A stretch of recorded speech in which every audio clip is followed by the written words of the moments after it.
Ok, gracias por estar con nosotros esta mañana. Feliz sábado. Tenemos una lección muy interesante. Creo que vamos a tratar de aprovecharla al máximo. Muchas cosas, como les dije hace un momento, mucha tela de dónde cortar. Y hay varias cosas que tenemos que conversar también. Así que vamos a unirnos en oración. Vamos a dar comienzo a este momento y bienvenidos también a todos aquellos a quienes a través de las redes sociales nos están viendo en este estudio, en el estudio de la lección de escuela sabática de esta mañana. ¿Ok? Así que vamos a iniciar con una oración. Vamos a orar. Amado Padre que estás en lo alto de los cielos, te agradecemos, Señor, por darnos la vida, la oportunidad de estar reunidos a través de este medio. Y gracias, Señor, porque nos permites abrir tu palabra. Y te rogamos que en esta mañana seas tú, Señor, quien nos instruya, quien nos enseñe, que nos permita ver cuáles son los planes que tienes para nosotros. Y que a través de esas experiencias, podamos encontrar también la posibilidad de una mejor relación con nuestros semejantes, pero principalmente, Señor, contigo. Acompáñanos hoy, bendice nuestras vidas, te lo pedimos por Cristo Jesús. Amén. Amén. Muy bien, gracias. Déjenme pedir, vamos a dar comienzo. ¿Cómo les fue la semana? ¿Cómo les fue con la tarea de la semana? Primero, dar tiempo para mantener nuestra comunión personal con el Señor cada día, ¿no? Separar un momento para poder encontrarnos con Él. Segundo, identificar una o más personas que tú crees que tienen necesidad de cualquier tipo, ¿no? Y pedir a Dios por esa persona para que reciba la bendición. Tarea de la semana. Tercero, piensa en algo que pudieras hacer por esa persona. Por ejemplo, enviarle un mensaje de texto, saludarla, orar por esa persona, etc. ¿Ok? No sé cómo les fue en la semana. A mí me fue bastante bien. Tuve la oportunidad de contactar con más de una persona que tenía alguna necesidad y bueno, y orar por algunas personas, ¿no? Personalmente tengo un listado de algunas personas que me pidieron y otras que no me pidieron, algunas personas que ni siquiera conozco, pero que las tengo en una lista ahí para poder pedir al Señor por ellos y se hace muy, muy importante. Creo que es algo que podemos ubicar en nuestra rutina, ¿no? En nuestras actividades de cada día. ¿Ok? Para hoy día también tenemos otras tareas, así que no se queden atrás, ¿ah? Con las tareas son muy importantes. ¿Ah? ¿Ok? Bueno, lección número 6. Yo también con la tarea. A ver, mami, se supone que estoy muy aplicada con esto. Ok, a ver. ¿Sí? Ok. ¿Hiciste la tarea también entonces? ¿Está bien? Sí. Ok, perfecto. Muy bien, muy bien. Lección número 6. ¿Cómo hallar descanso en los lazos familiares? Ese es el título de la lección. Escogí un versículo muy, muy interesante que dice esto. Hechos capítulo 16, artículo 31.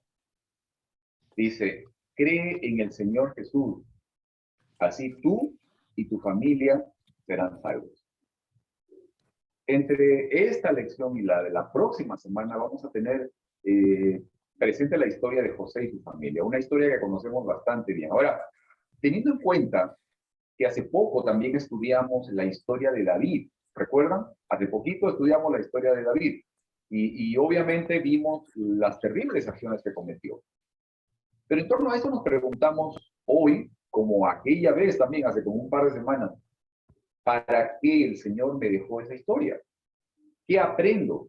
¿Cómo me beneficia espiritualmente el recibir esta historia, estudiarla, analizarla? ¿Cómo podemos encontrar el descanso de Dios en este ámbito de la vida? ¿Cómo llegar a construir lazos familiares positivos, ¿no? Lazos familiares que me permitan descansar en Cristo? Nuevamente, o sea, esta mañana tenemos mucha tela de donde cortar. Hay diferentes aspectos mencionados en la lección que podemos analizar y de los cuales vamos a obtener beneficio para nuestras vidas.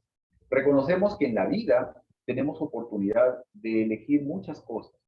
Podemos elegir amistades, podemos elegir la pareja, el trabajo, la carrera profesional, el auto, la casa, pero no podemos elegir a nuestra familia.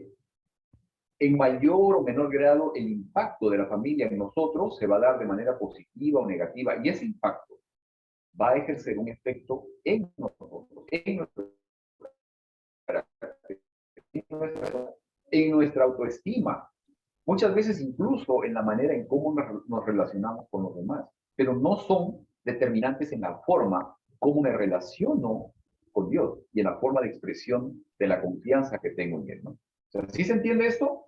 ¿Sí se entiende? Miren, mis lazos familiares, incluso en las llamadas familias disfuncionales, van a producir un impacto en mi vida, sí, pero no son determinantes en mi relación con Dios y en cómo se manifiesta mi confianza en Él.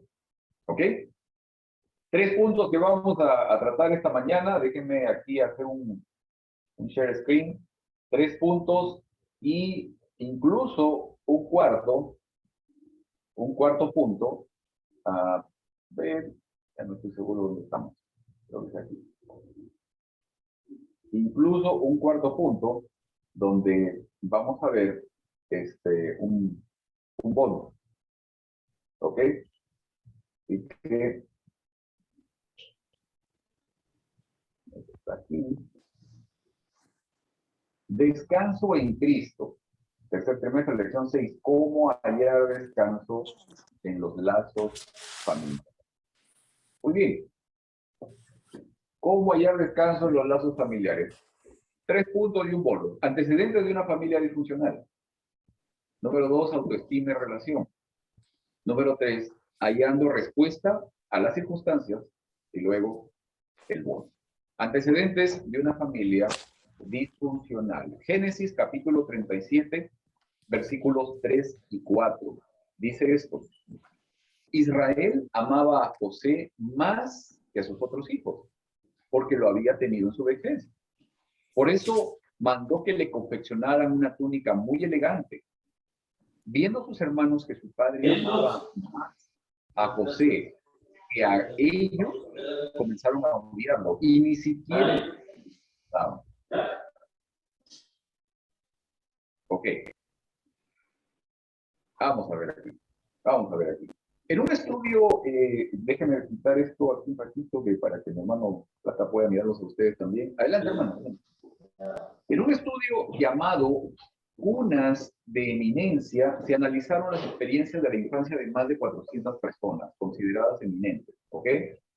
Esto de eminente se definió como de una persona superior, una persona que logra la excelencia en su esfera, en contraposición a tener talentos naturales. Así, se reunió gente que llegaron a ser científicos, políticos, estrellas de cine, empresarios, autores, dramaturgos y también héroes deportivos. La pregunta que trataron de responder fue: ¿qué experiencia de la primera infancia dio forma a la vida futura de estas personas destacadas? Aquí. Mamá, no, vamos a ver, mamá tuya va, ven conmigo, llévanos, llévanos.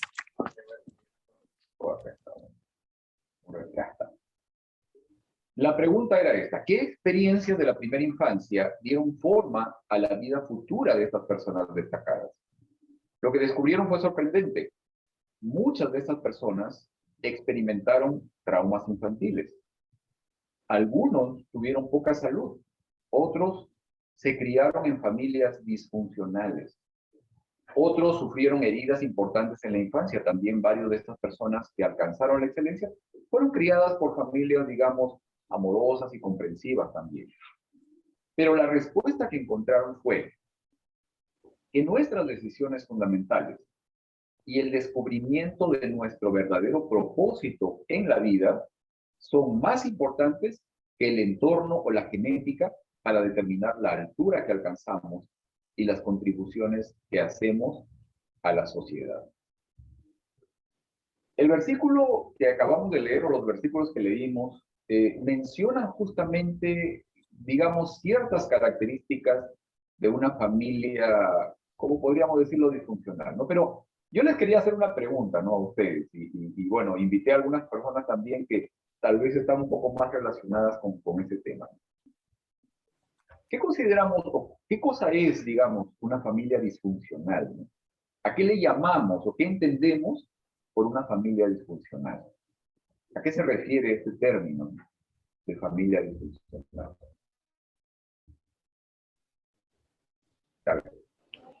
Abrimos el debate. Vamos, a ver, Ernesto. Sí, antes de irme, ya casi me toca mi clase. Gracias. Bueno, desde el punto de vista cristiano, yo aquí, especialmente en esta lección, desde Abraham hasta José, podemos ver que una familia disfuncional es aquella que, teniendo los principios, cómo establecer un hogar sólido, ponemos nuestra voluntad y tratamos de dirigir todo a lo que a mí me conviene o yo lo creo que sea bien, y nos olvidamos del consejo divino. Ok. Otra Sí. cosa en la perspectiva, sí. en una perspectiva social, ¿verdad? Viviendo dentro de una sociedad, podemos definir que una familia disfuncional mucho tiene que ver con el comportamiento, tiene que ver con el funcionamiento, el mal comportamiento, el funcionamiento dentro de la familia, los conflictos que hay y lo que sucede a base de eso y cómo nosotros llegamos a lidiar con esos conflictos y esos comportamientos. Muchos niños vienen de familias disfuncionales porque están desarrollando también ese tipo de hábito que no funciona apropiadamente dentro de lo que es una sociedad, ¿verdad? So, por ejemplo, si estamos hablando acerca de un niño que, a un adolescente que ha creado o es mentiroso, es porque dentro de su ámbito de crianza, donde lo estaban criando desde pequeño, las lecciones que ese niño estaba aprendiendo son lecciones que de mentir, entonces está aprendiendo a desarrollar un comportamiento que al final es un comportamiento que lo va a llevar a una disfunción normal dentro de su persona y dentro de lo que es la sociedad. Ok, excelente. Gracias, Cindy. Miren, esta condición, digamos, nos hace ver algo que tal vez lo conocemos, pero que tal vez no nos hemos detenido muchas veces a poderlo, digamos, separar o ir digiriendo de cierta manera. En el caso, por ejemplo, de la experiencia bíblica de la familia de José, ¿no?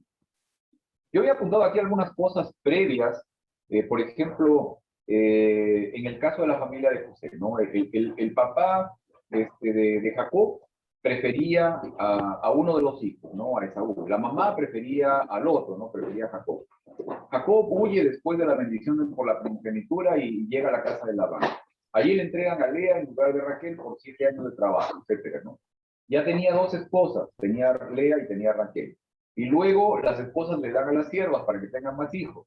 Ok, al final le encontramos una familia con hijos de 4 madres diferentes, 2 esposas que se disputaban el amor del marido, con una esposa que era la preferida y con un padre abiertamente que consideraba a uno de sus hijos como superior a los demás, incluso otorgándole beneficios de primogénito. Ahora, nuevamente les pregunto, ¿será esto, digamos, una condición para poder llegar a tener una familia no regular? Tal vez. ¿Qué creen? ¿Serán todos estos elementos, estos ingredientes, posiblemente algo que, digamos, me deje encontrar una familia que quizás reúna las condiciones para que los integrantes de familia, así como mencionaba Cindy, ¿no?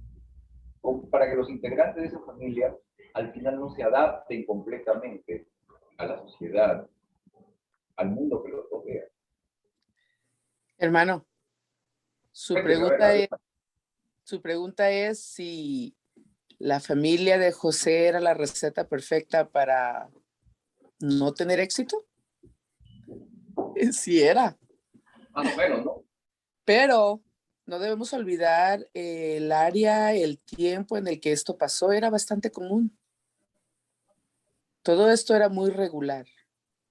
Un tema, digamos, cultural ya. Okay. Claro, la única diferencia en este particular, en la historia de José, es la decisión que él hizo. Okay. Eso es lo único que hizo la diferencia. Ok, vamos entonces a un evento, digamos, que ocurrió y que la lección lo presenta, ¿no? Que es el rapto y la violación de Dina, ¿no? O sea, todos sabemos lo que pasó, ¿no? El hijo de Siquén se llevó a Dina, la violó, okay.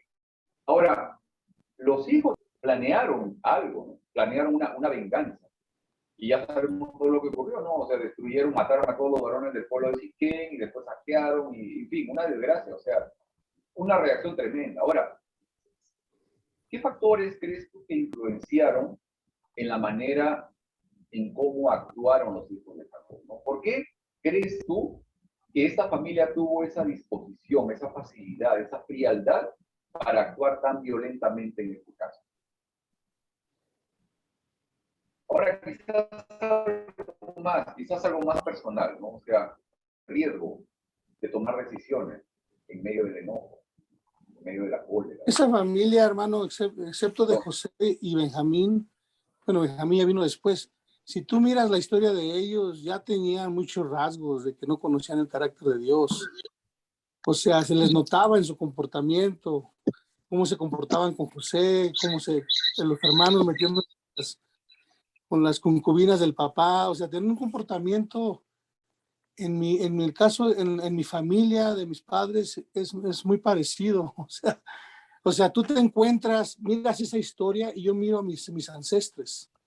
Y cuando tú dices disfuncional, yo me quedo pensando, pues, ¿qué familia está funcional en este planeta? ¿Cuál es? O sea, en realidad, ¿quién no tiene, quizás no hagas ese tipo de situaciones, pero tenemos otro montón de problemas? ¿Qué familia no tiene problemas? Al final, tú decides, tú escoges. Si quieres vivir como tu familia o tú escoges seguir a Jesús. Y eso es, hoy en día, ha sido todo el tiempo. Siempre ha sido la diferencia. Es más, ese diferencia. comportamiento de los hermanos de José cuando van y matan a los hombres del pueblo, ese para mí no fue una reacción bastante normal para ese tipo de personas. O sea, me recuerda de mi papá, de mis tíos. Así eran, o sea. Entonces, tú lo miras y tú dices, caramba, pues es que esto viene desde el principio, ¿no? O sea, mira, Caín mató a Abel. O sea, y tú miras, y tú lees la Biblia, te das cuenta, o sea, que esa es una historia larga, pero al fin tú decides. O sea, yo decidí no ser alcohólico, mi papá era alcohólico. Yo decidí no matar a nadie. O sea, al final tú tienes que decidir. O te involucras en lo que tu generación es, ¿no? O era.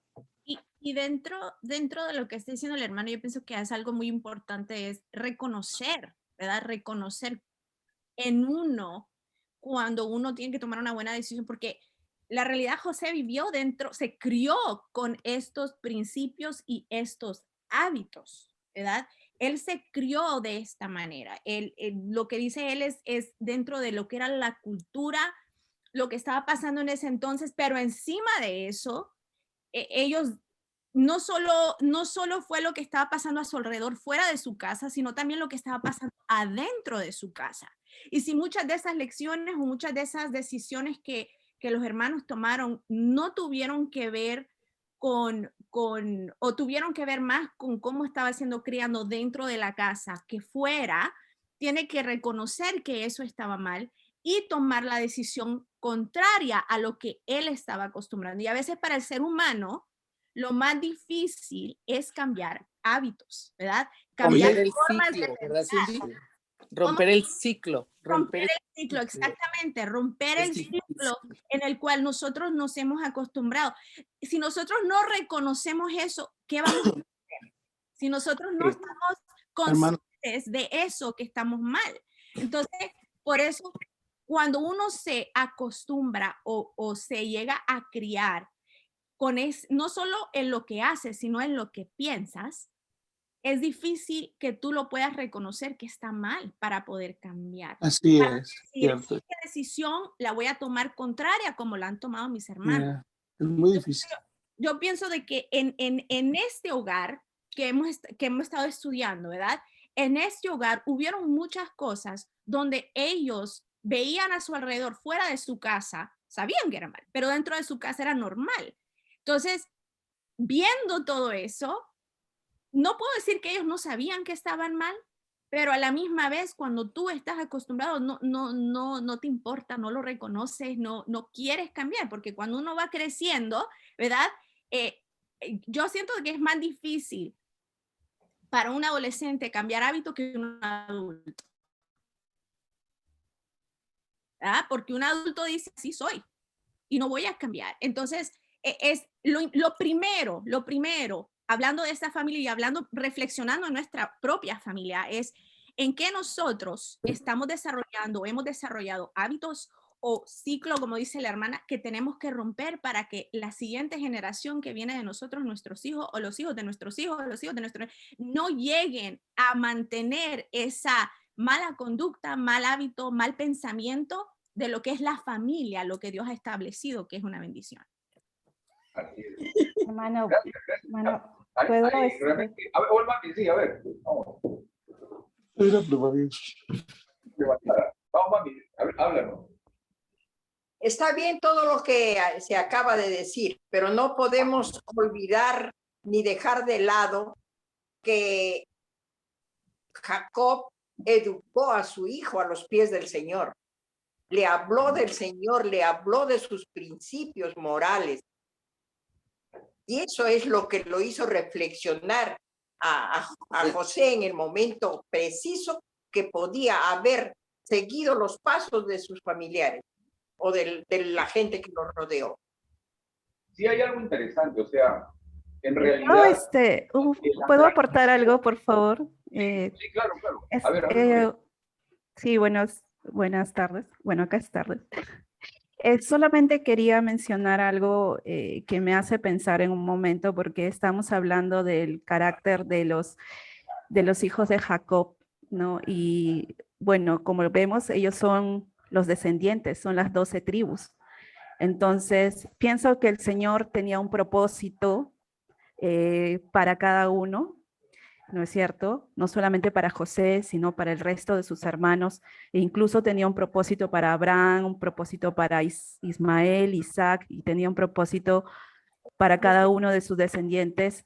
Y según ese propósito, el Señor fue guiando a esta familia imperfecta, con ciertas características de imperfección, para que nosotros miráramos que a través de esa imperfección, el que cree en el Señor, puede romper esa barrera, como decía la hermana, esa herencia tal vez que tendríamos cada uno de acuerdo a la familia de donde vengamos, ¿no?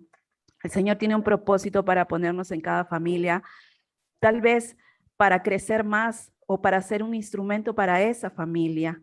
Y creo que es mencionar importante que debió de haber un propósito para cada uno que se debía de cumplir para que podamos entender también incluso para nosotros por qué estamos en cada familia, ¿no? Gracias, Nuria. Miren, la decisión personal es crucial. Decisión de seguir al Señor, de poner mi vida en sus manos. Esto me va a permitir asumir los eventos, las circunstancias de manera confiada. Hay alguien que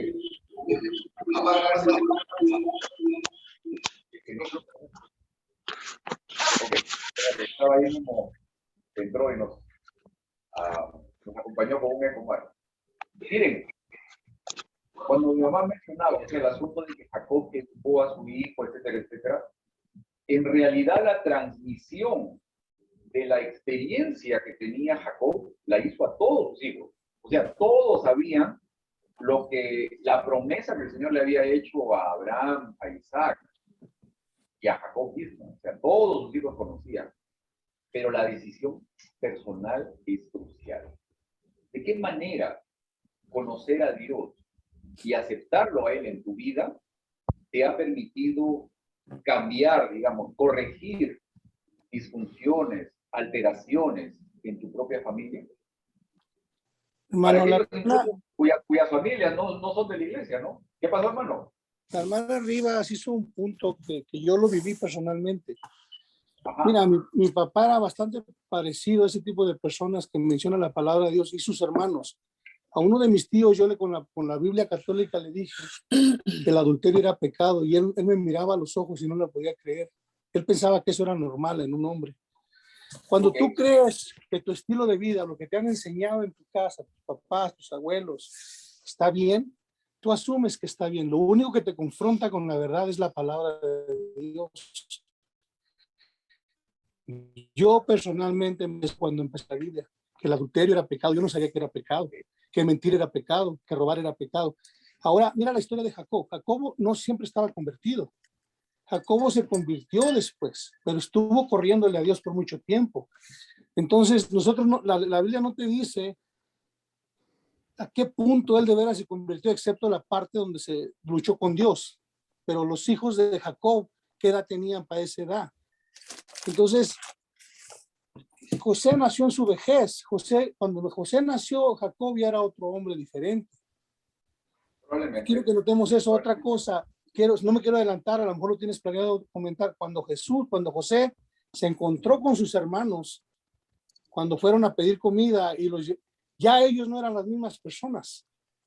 Entonces hay que notar esas cosas, o sea. Sí, mire, hermano Manuel, esto me lleva a la pregunta de que cómo el conocer a Cristo puede llegar a cambiar el rumbo de nuestra vida. Definitivamente, hermano. Una de las razones. Mira, para esto justamente invitamos esta mañana a Nuria. Recuérdense que la semana pasada ella estaba pendiente para acompañarnos, pero no pudo por otras razones, pero hoy día está aquí con nosotros, así que va a compartir con nosotros su experiencia. Ok, Nuria, aquí vamos, ahí está. El tiempo contigo, vamos. Muchas gracias. Un feliz sábado para todos. Y si la semana pasada estaban planeado ir, pero un viaje donde no entraba la señal nos impidió un poco estar con ustedes. Pero contándoles un poco de mi experiencia de vida, creo que todos hemos tenido un momento en nuestra vida en la que hemos tenido un quiebre, ¿no? Una inflexión, una decisión, algo que nos haga cambiar pensamientos. Yo no vengo de una familia adventista, mi familia es católica. No es a rajatabla, como decimos nosotros, no es así, es una familia que está basada en tradiciones, ¿no? O sea, hay que ir todos los domingos a misa, hay que bautizarnos, hay que hacer la primera comunión, hay que hacer la confirmación, hay que casarnos a través de la iglesia, basada en doctrinas tradicionales, ¿no? Creemos en el Señor de los Milagros, en San Judas Tadeo, en Santa Rosa de Lima, creemos en muchos santos y les prendemos así las velitas porque pensamos que a través de ellos podemos conseguir las bendiciones que queremos, ¿no? Así fui criada. Mi familia también es una familia disfuncional con algunas ciertas características, pero mis padres son buenos de corazón, nobles, y creo que eso también se va arraigando en cada una de las personas a pesar de no estar en el camino correcto, ¿no? Durante todo, yo he dividido mi vida en dos, ¿no? La partí en dos. Antes de conocer verdaderamente a Cristo, a pesar de estar en una iglesia católica, yo sabía quién era Dios, quién era Cristo, pero en realidad no les creía, ¿no? Porque una cosa es saber quiénes son y otra cosa es realmente creer en Él, ¿no? Creer en Dios. Entonces partí mi vida en dos, antes de creerle a Dios y después de creerle en Dios. Y es básicamente esta lección de este trimestre para mí es importante y lo he puesto en mi práctica porque de verdad después de aceptar y creer en Cristo mi vida cambió completamente. Vivía angustiada, estudié en la universidad y mis pensamientos cambiaron completamente, incluso hasta negar de la existencia de Dios. Tuve mi hijo fuera de un matrimonio, conviví, o sea, imagínense, hubieron muchas cosas que hacían de mi vida una vida frustrada, muy difícil. Pensaba en mi crecimiento profesional y mire, mi autosuficiencia que yo podía sola, o sea, todos los los martirios del ser humano, ¿no es cierto? Pensamientos que me llegaban de otras personas, lecturas de otras cosas, siempre pensando en mi crecimiento profesional más que otra cosa. Trabajaba día y noche para satisfacer aquellas necesidades que tal vez yo las veía como mis puntos de felicidad, ¿no? Comprar cosas, tener cosas y cosas así. Y pensaba que eso me llenaba, pero en realidad cuando yo me quedaba sola, no tenía un sentimiento de vacío en mi corazón, a pesar de que ya me había casado con mi esposo, que ya había formalizado y tenía ya una familia, tenía una casa, pero sentía vacíos, me sentía como que triste, que no conseguía llenar ese vacío, ¿no? Y mire, hasta tal punto de que siguiendo, como les decía, las tradiciones familiares, cada año, en diciembre, acá hay una tradición dentro del mundo de acá de Lima, es hacernos baños de florecimiento. Imagínense hasta qué punto llegué para, o sea, llenar cosas que sentía vacíos, ¿no? Entonces, pensando que eso me iba a llenar de bendiciones y me iba a hacer feliz y todo, imagínense, hasta lectura de coca, o sea, todo, un desastre, todo un desastre, pero ya lo veo así, ¿no? Como un desastre. Pero pensaba que todo eso me iba a dar ese descanso, esa felicidad, eso que busca el ser humano siempre, ¿no?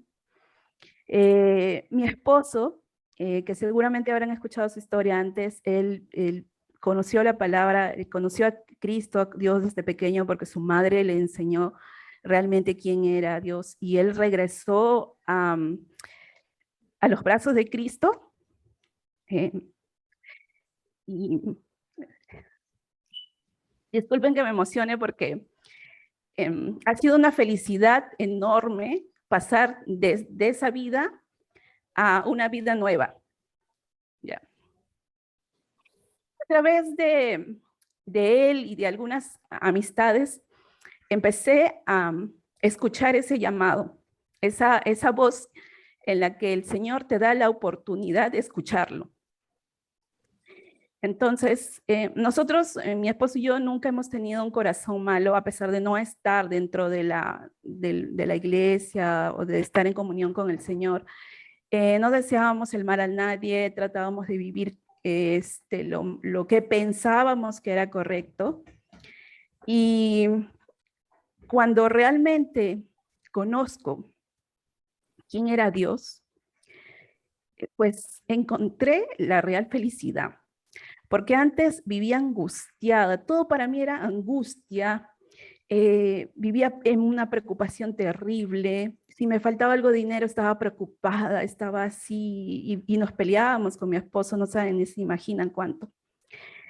Pero una vez que conozco quién es Cristo y le entrego a Él mi vida, le entrego mis problemas, mis preocupaciones, mis frustraciones, mis cargas emocionales, me enseñó el camino.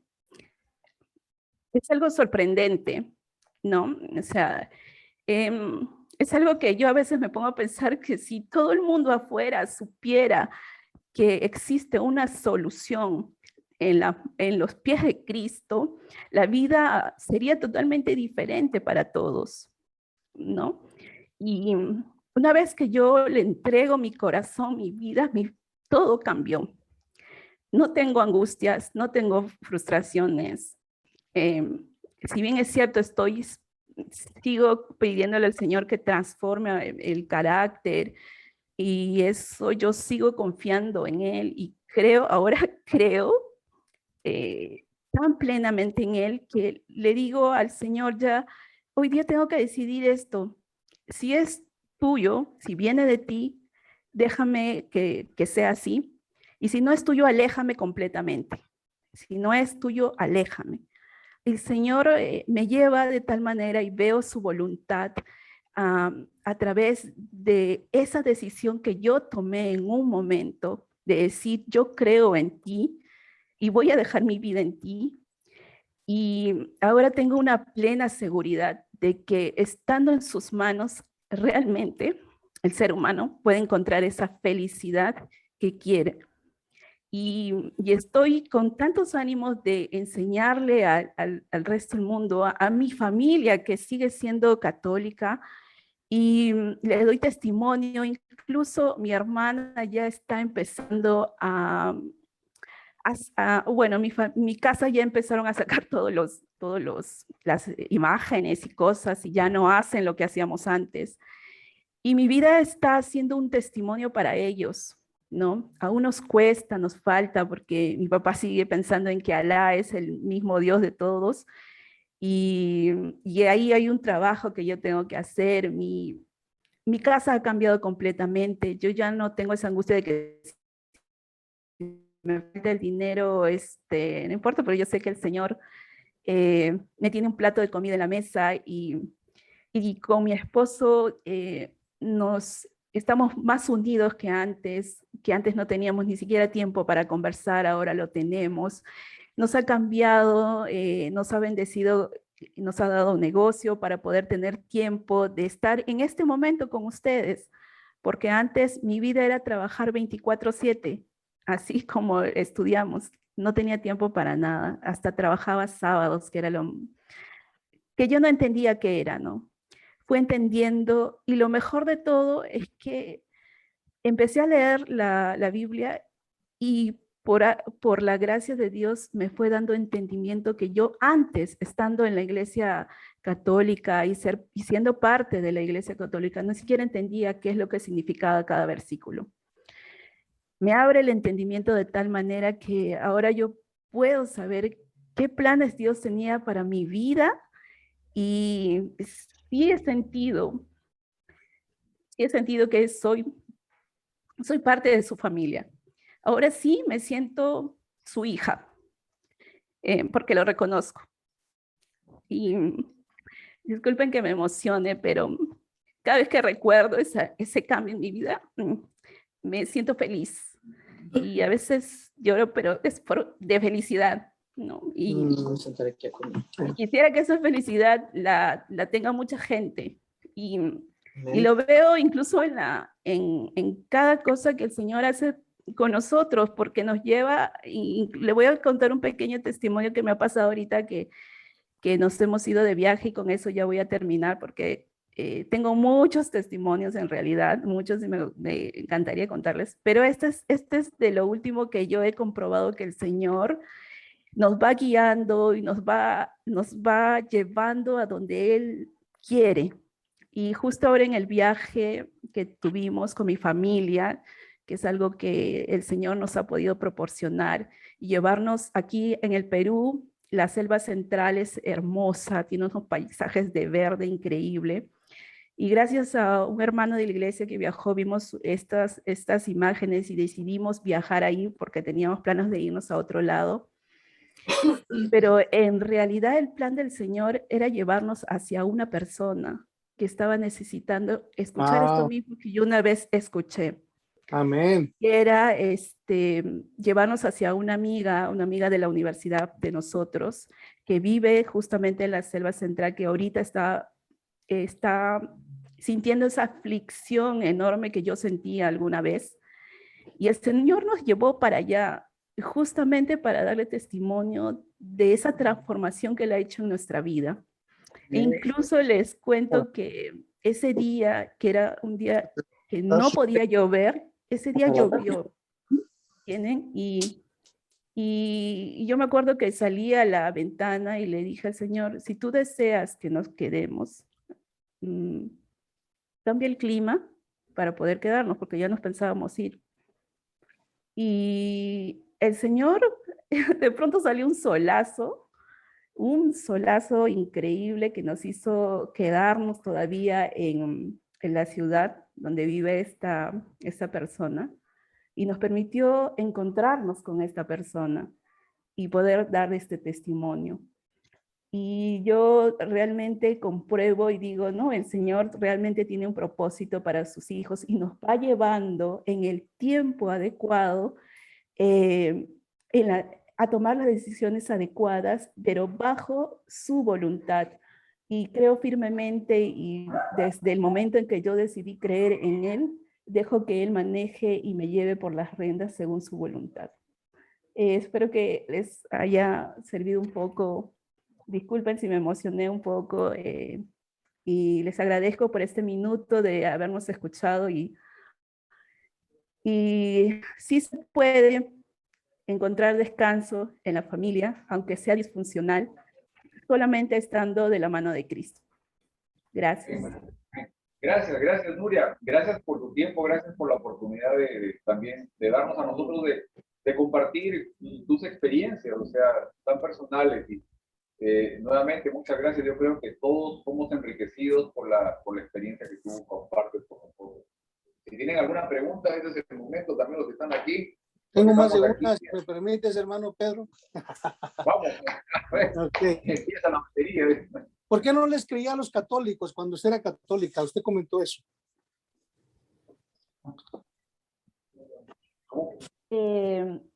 Más que todo, no creer en realidad los católicos, sino creer en la institución como tal.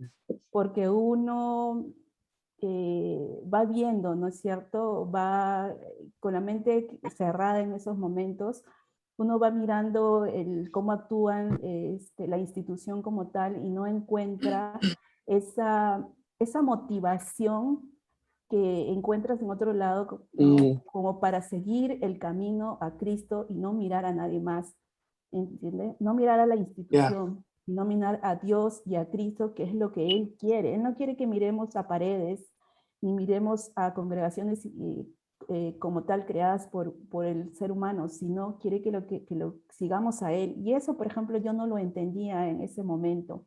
Creía que yo debía de seguir una institución como tal, y seguir esas tradiciones porque así era lo correcto, porque así hemos sido criados bajo esa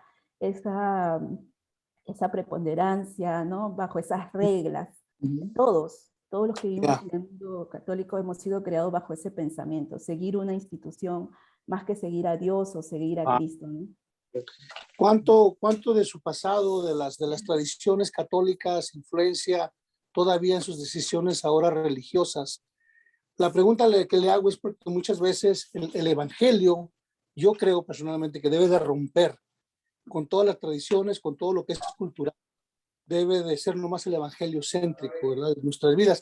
Pero me miro yo mismo y gente que conozco católica o de otras religiones que tienen influencias todavía dentro de los adventistas. ¿Cuánto de eso siente usted que influye de cuando era católica, las tradiciones y lo cultural de su país en ahora? Ahora es cero.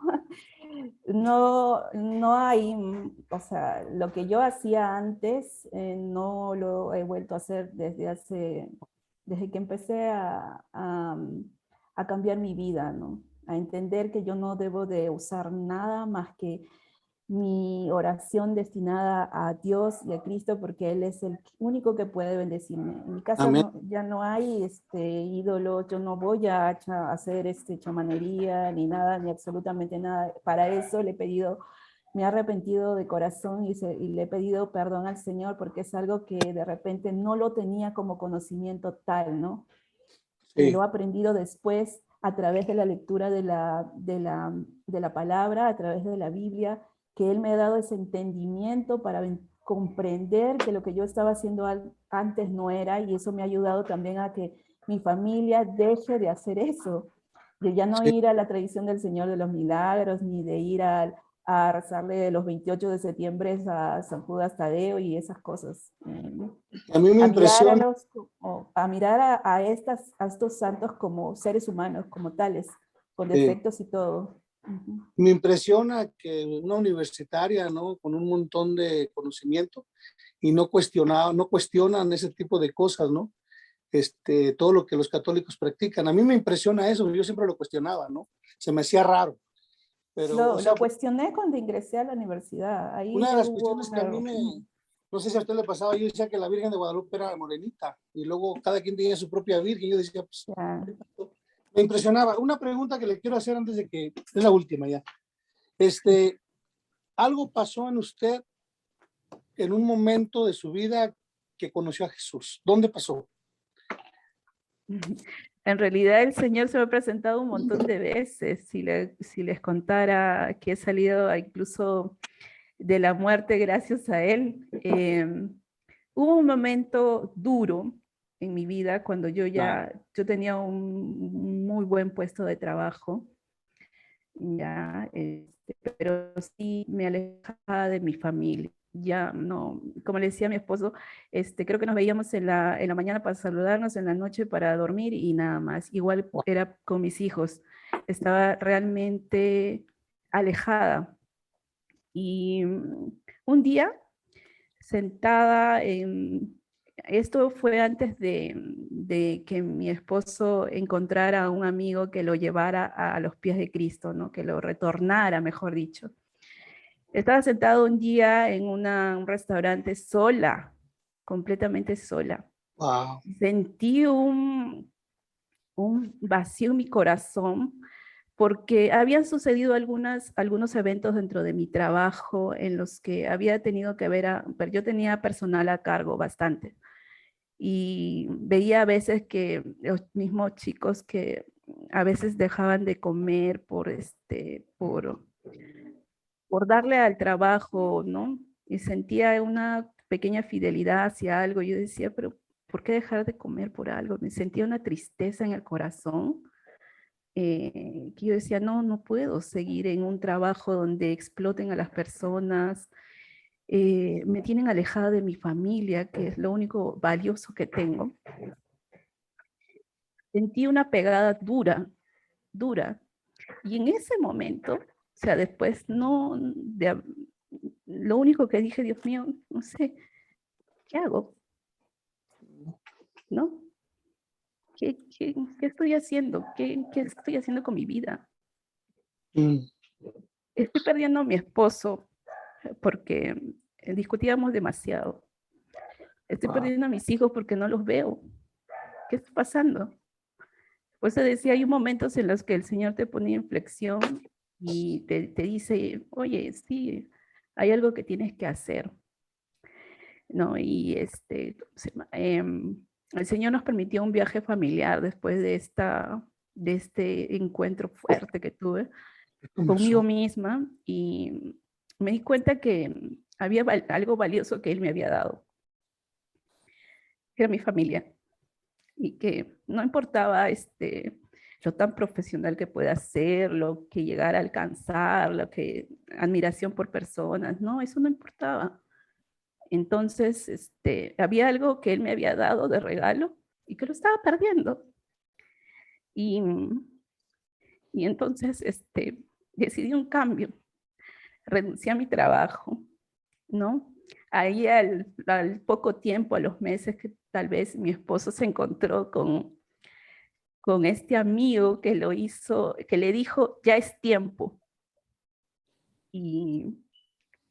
Y a pesar de que yo en ese momento no era mucho de la idea de la iglesia adventista y no sé, no entendía algunas cosas como el sábado y todo eso, nunca jamás le dije a mi esposo, no vayas.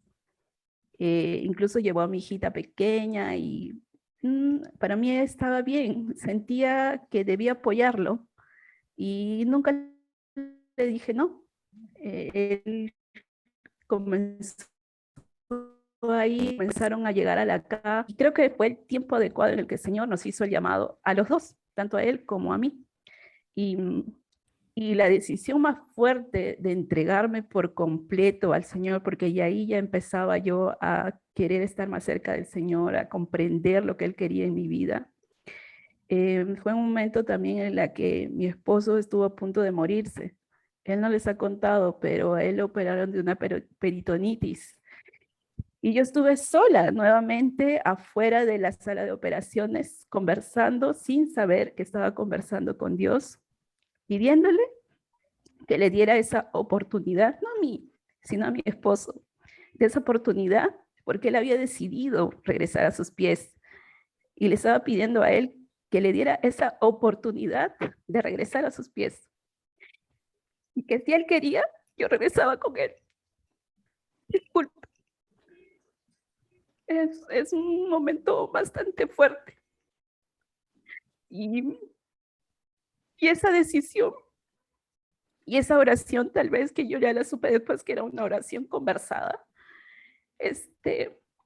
fue contestada porque mi esposo está aquí, está vivo, y ahí cambió nuestra vida por completo, porque a partir de un momento comencé a asistir a la iglesia, comencé a sentir esa motivación que no tenía, porque lo bueno de la iglesia adventista es que todos los días hacen sus reavivados, todos los días leen la lección, y empecé a tener entendimiento de por qué el sábado, por qué Dios, por qué creerle a Dios, por qué es real.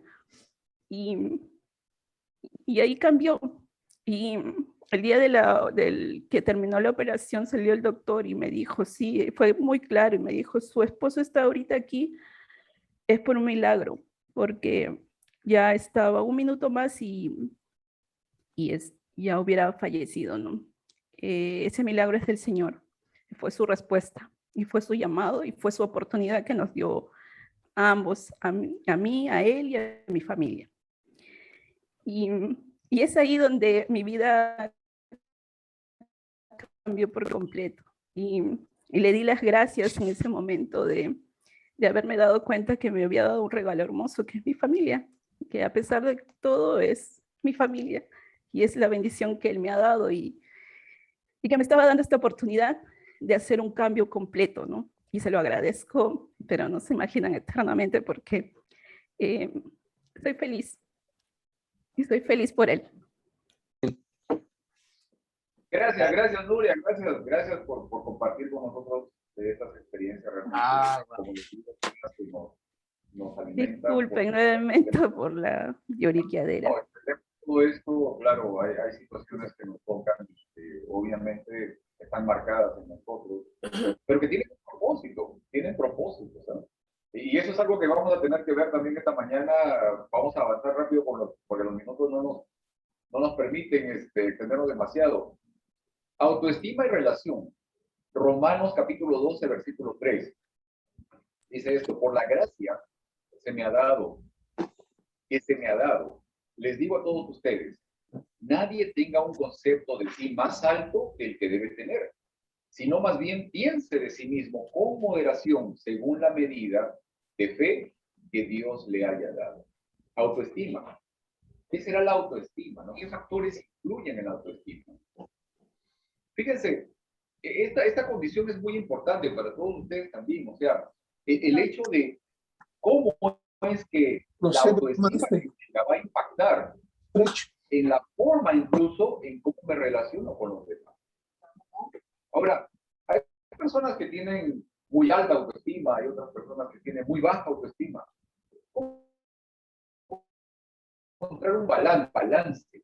¿De qué manera encontramos un balance, un punto equilibrado entre lo que debe ser una adecuada autoestima, no una sobreestima, una baja autoestima? ¿Cómo es posible alcanzar a tener una sólida, una firme autoestima a pesar de que las circunstancias sean desfavorables?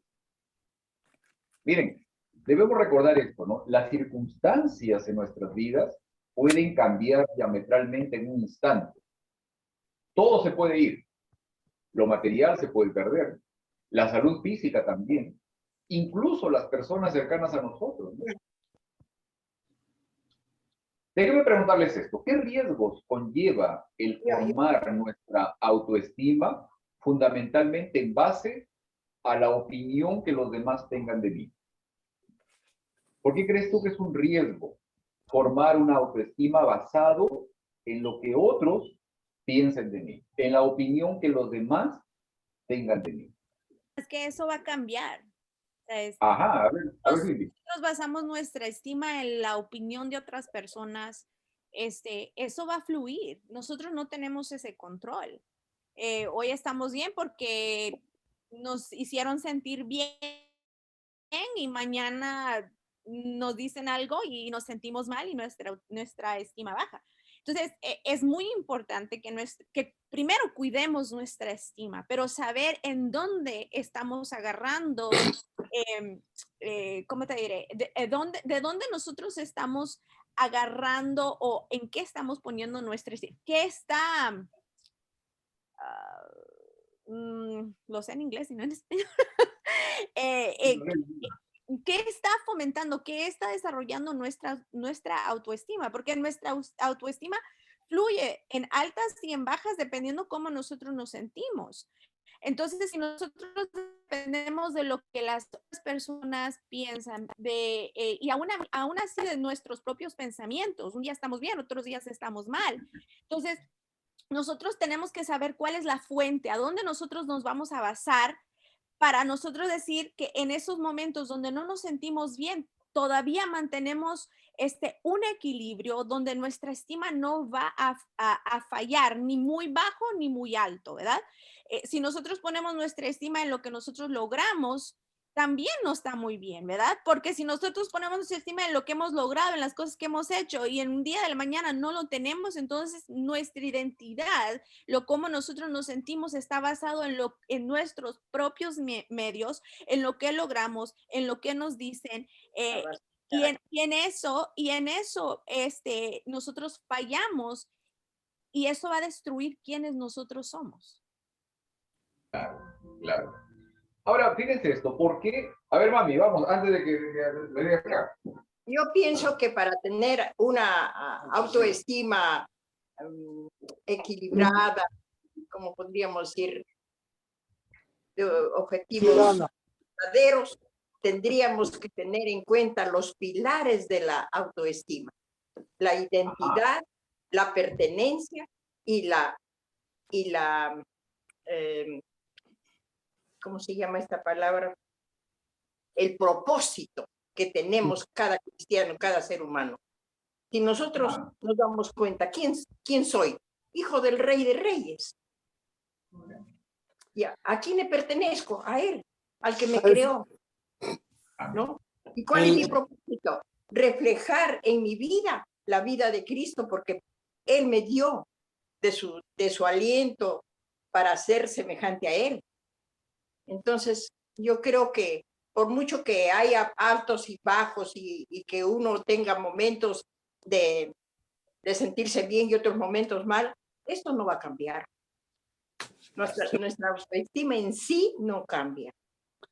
Ahora, eso me lleva a algo importante, ¿no? Que es el hecho de considerar lo que Dios piensa de mí al formar mi autoestima. Esto es fundamental.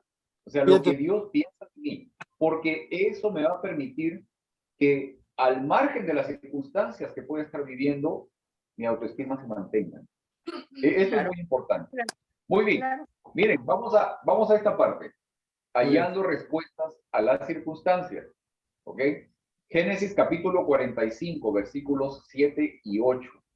Génesis capítulo 45, versículos 7 y 8. Dice esto: por eso Dios me envió delante de ustedes para salvarles la vida de manera extraordinaria y de ese modo asegurarles descendencia sobre la tierra. Fue Dios quien me envió aquí y no ustedes. Él me ha puesto como asesor del faraón y administrador de su casa y como gobernador de todo Egipto. Esta parte es fundamental. Fíjense, José estaba en prisión, pero allí en prisión destacó de tal manera que el carcelero le entregó incluso las llaves de la cárcel a José. No, el carcelero le entregó de manera completa el manejo de la cárcel. Esto muestra que incluso allí en la prisión, a pesar de las circunstancias adversas, incluso a pesar de la gente que estaba ahí encerrada, ¿no? Recordemos que usualmente, pues es porque ha cometido un delito y es considerada antisocial. A pesar de todo eso, se destacó en ese lugar. Pero lo más importante, él estaba encontrando una respuesta a las circunstancias, a la situación. Nuevamente, pregunto esto, ¿no? ¿Por qué razones crees tú que ocurren las situaciones adversas, los problemas, las complicaciones? ¿Por qué razón crees tú que existen estas situaciones difíciles? Porque existe el maligno, pues, y él es el que hace esas cosas. Ok, pero tú mencionaste algo interesante, Tainona, o sea, mencionaste el tema de un propósito, ¿no? O sea, tenemos un propósito en la vida. El propósito que tenemos ¿Será nosotros. que estas situaciones que vivimos también nos permiten encontrar nuestro propósito? Probablemente. ¿Qué razones tienen? O sea, ¿por qué es que existe todo esto, no? Estos problemas, dificultades, desavenencias, tragedias. Las situaciones y los problemas que nosotros enfrentamos, yo pienso que Dios está preparándonos a nosotros, ¿verdad? Como dijo la hermana, ¿sabes? Cada uno de nosotros tenemos un propósito. No lo sabemos, Dios poco a poco lo va revelando.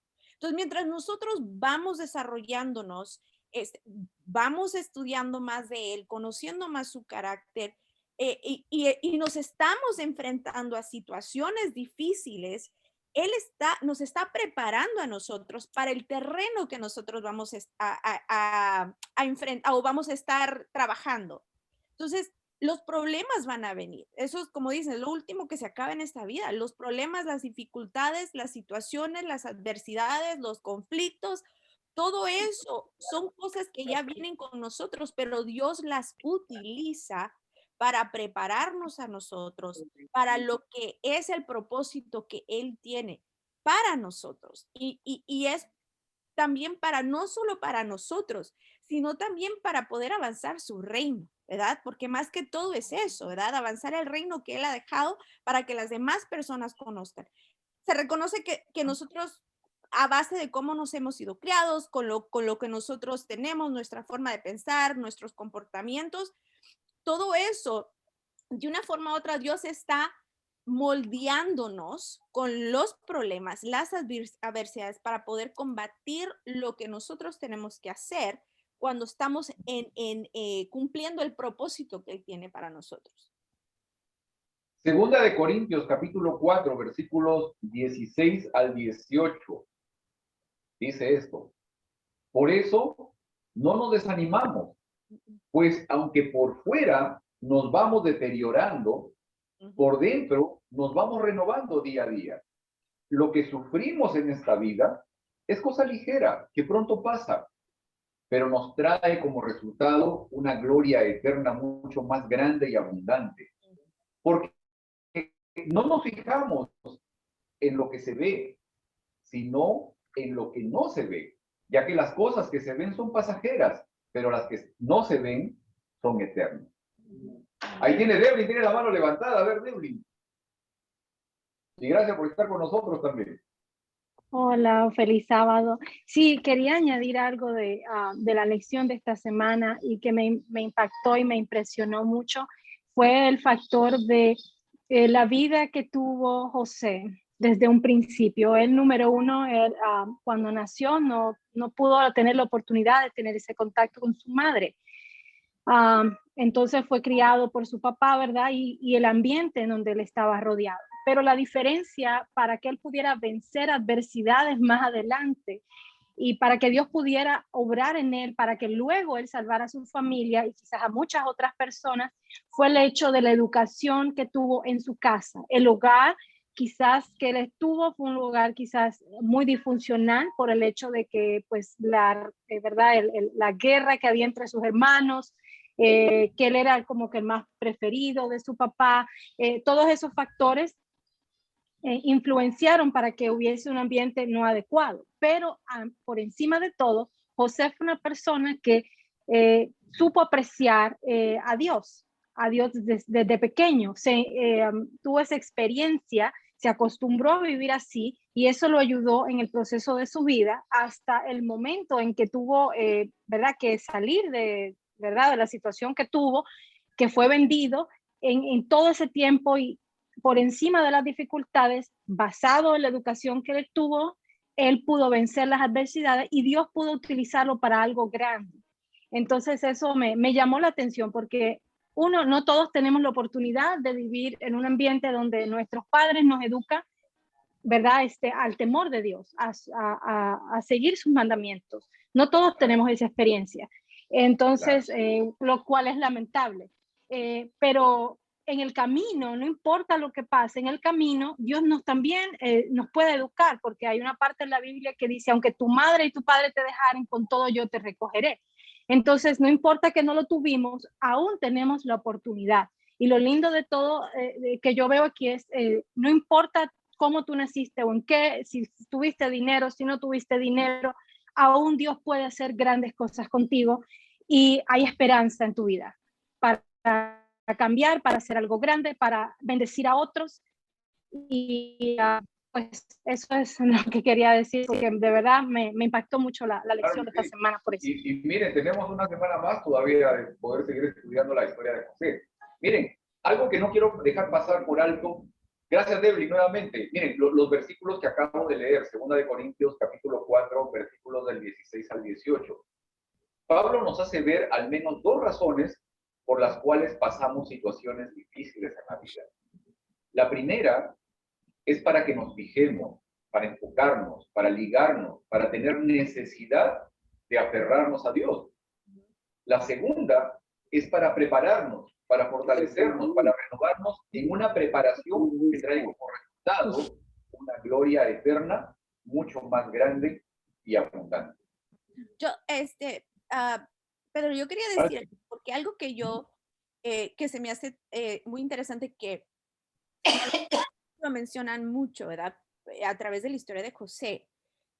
Pero a pesar de la adversidad que José vivió, ¿verdad? Todos los conflictos, todo, por así decir, lo que él estuvo experimentando en toda su infancia, adolescencia, hasta que lo vendieron.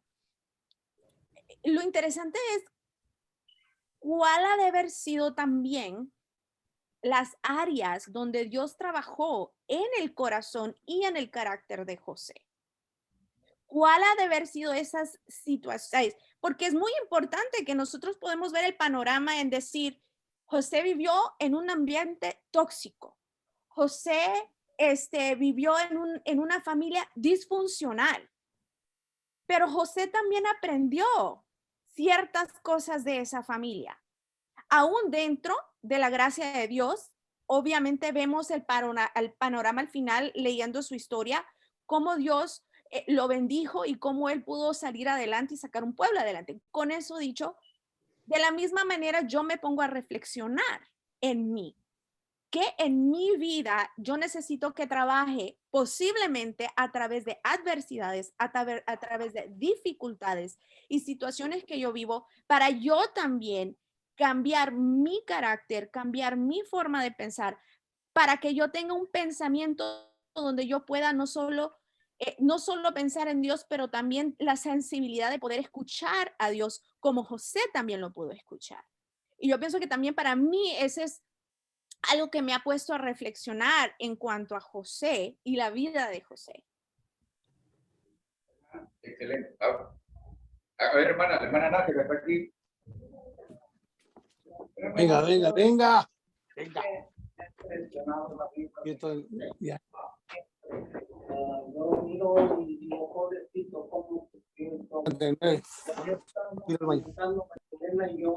Creo que José era buen niño, buen chico, porque él entendió lo que su papá le enseñó y por eso él pudo soportar todo lo que él pasó, porque confiaba en Dios, porque sí dice la lección, y él, a pesar de, digo yo, ¿cómo? Yo pensaba antes en mis hijos, decía, ¿cómo que si le pasa a uno de mis hijos algo así? Qué dolor, qué triste. Yo siempre me he puesto en ese lugar de José, de cómo sufrió, que sus hermanos, cómo pudieron tener ese corazón. Pero es como hemos analizado, que hijos de 4 mujeres diferentes, todos tienen genes distintos, no son iguales. Y siendo hijos del mismo padre y de la misma madre, tienen unos conflictos, se imaginan bien. Digo, pero él era buen niño, y fue buen joven y buen adulto, porque Dios siempre estuvo con él. Lo que pasó en la vida de él es una enseñanza que Dios nos da a nosotros, para que no hagamos diferencia entre nuestros hijos, porque somos muy dados a querer diferencias. Y a mí en mi casa luego están, no, que yo quiero más a Mauricio y a Alberto, que mis hijos yo quiero más. No, yo no quiero a todos. Yo no quiero. Eso son cosas que, bueno. Hay que ver, ¿verdad? Que yo no hago diferencia. A mí mis hijos todos son iguales. Y eso es lo que debemos de hacer. Por eso están estas lecciones, para que veamos que las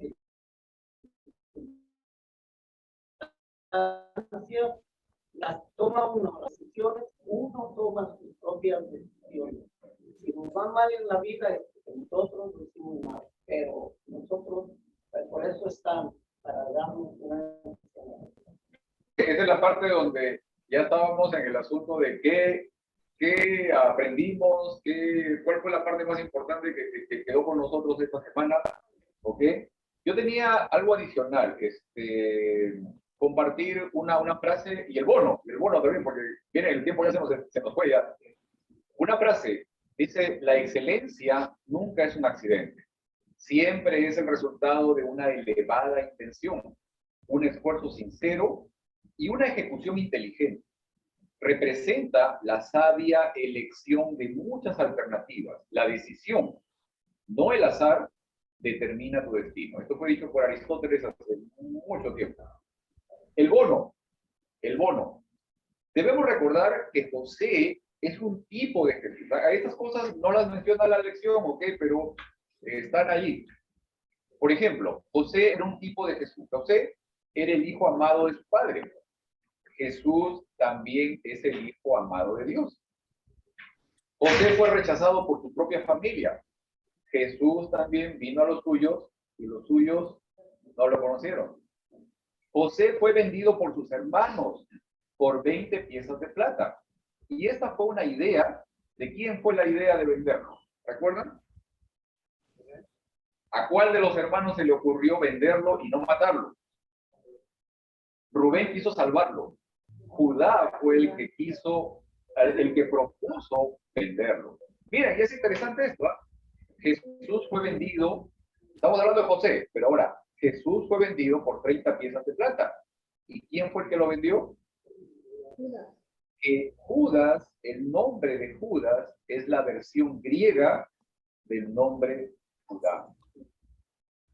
José es enviado a Egipto para salvar a su familia. Jesús es enviado al mundo para salvar a la familia humana. José, bueno, los huesos de José, después de 400 años, es sacado de Egipto para ser sepultado en Canaán. Jesús también es sepultado en Canaán, en Jerusalén, pero va al cielo para preparar la nueva Jerusalén. Otra cosa más allá de los paralelismos que también aparece un poco en la lección es esto, ¿no? Y se me hizo muy interesante. José es llevado a la casa del enemigo, es llevado a Egipto. En su época era precisamente la casa de Satanás.